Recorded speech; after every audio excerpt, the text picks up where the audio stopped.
పలుందురు ఎవరు ఎక్కడ ఉండాలో కాలం నిర్ణయిస్తుంది, ప్రజలు నిర్ణయిస్తారు. ఒళ్ళు దగ్గర పెట్టుకుని ఉంటే మంచిది.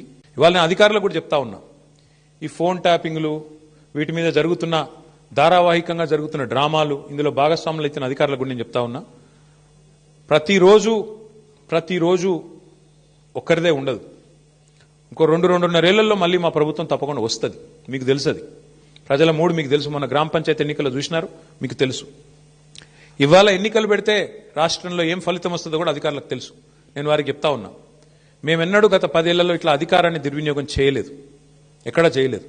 ముఖ్యంగా పోలీస్ వ్యవస్థను ఇంత అడ్డంగా దుర్వినియోగం చేసి ఏదైతే ఇవాళ నాటకాలు ఆడుతున్నారో వాళ్ళందరికీ నేను ఒకటే చెప్తా ఉన్నా, మీరు బలవుతారు, మధ్యలో మీరు బలవుతారు. రేవంత్ రెడ్డి రాజకీయ క్రీడలో మీరు బలవుతారు.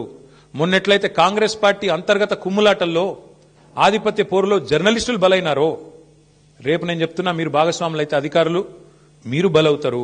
గుర్తుపెట్టుకోండి. రిటైర్ అయిన వాళ్ళని ఏం చేయలేరు భవిష్యత్తులో బీఆర్ఎస్ వాళ్ళు అనుకుంటురేమో, దానికి కూడా మాకు రేవంత్ రెడ్డి గారే తోవ చూపెట్టిండు. రిటైర్ అయిన అధికారులను కూడా తీసుకొచ్చి 40 రోజులు జైల్లో పెట్టినాడు. కాబట్టి రిటైర్ అయిపోతాము, తప్పించుకుంటాము అనుకునే వాళ్ళకు కూడా నేను చెప్తా ఉన్నా, ఎవరు ఎక్కడికి పోలేరు.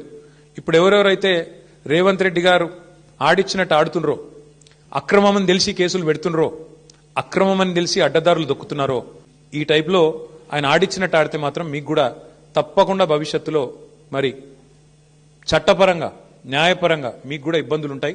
గుర్తుపెట్టుకోవాలని చెప్పి కూడా అధికారులు